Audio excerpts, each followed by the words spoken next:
শেখ হাসিনা অল্প দুর্নীতি করলে অনেক উন্নতি করছে, কি বললো এই লোকটি, বিস্তারিত শুনেন তাহলে বুঝতে পারবেন। শেখ হাসিনা সরকার কিন্তু অনেক কাজ করেছে। ওই যে একটা কথা আছে না, এক মন দুধের মধ্যে এক ফোঁটা চনা পড়লেই শেষ। শেখ হাসিনা কিন্তু অবকাঠামো অনেক উন্নয়ন করেছে, আমরা তাকে সাধুবাদ জানাই।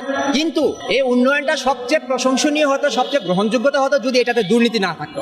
আপনি দেখেন 10,000 কোটি টাকার পদ্মা সেতু 35,000 কোটি টাকা হয়েছে। মাতারবাড়ি বিদ্যুৎ কেন্দ্র দেখেন, রূপপুর পারমাণবিক বিদ্যুৎ কেন্দ্র দেখেন, তারপরে রামপাল বিদ্যুৎ কেন্দ্রগুলি দেখেন, এই যে মেট্রো রেল দেখেন, এগুলিতে খরচের 10 গুণ বেশি খরচ হয়েছে। একটা পদ্মা সেতু দিয়ে 3টা পদ্মা সেতু করা যেত, একটা মেট্রো রেল দিয়ে 3টা মেট্রো রেল করা যেত, একটা মাতার বাড়ি দিয়ে 3টা মাতার বাড়ি করা যেত। এরকম দুর্নীতি হয়েছে। তো অবকাঠামো উন্নয়ন করেছে, এটার জন্য তাকে আমরা সেলুট জানাই, তাকে ধন্যবাদ জানাই। কিন্তু এটাতে যে লুটপাটটা হয়েছে, সেই লুটপাটটার জন্য সে কোনো পদক্ষেপ নেয় নাই, কোনো বিচার করে নাই। দেশের সম্পদ, দেশের টাকা, জনগণের টাকা, ট্যাক্সের টাকা সে অবৈধভাবে বিদেশে পাচার করার সুযোগ করে দিয়েছে তার মন্ত্রীদেরকে, তার রাজনৈতিক দলের লোকদেরকে। এটার জন্য আমরা ব্যথিত, এটার জন্য আমরা কষ্ট পেয়েছি। কিন্তু তার কিছু কিছু কাজ আমরা স্বীকার করি, সে বাংলাদেশে ভালো কাজ করেছে অবকাঠামো উন্নয়নে। শুধু এই দুর্নীতিটা যদি সে একটু কন্ট্রোল করতে পারতো, দুর্বৃত্তদের যদি একটু কন্ট্রোল করতে পারতো, তাহলে শেখ হাসিনা সাকসেসফুল।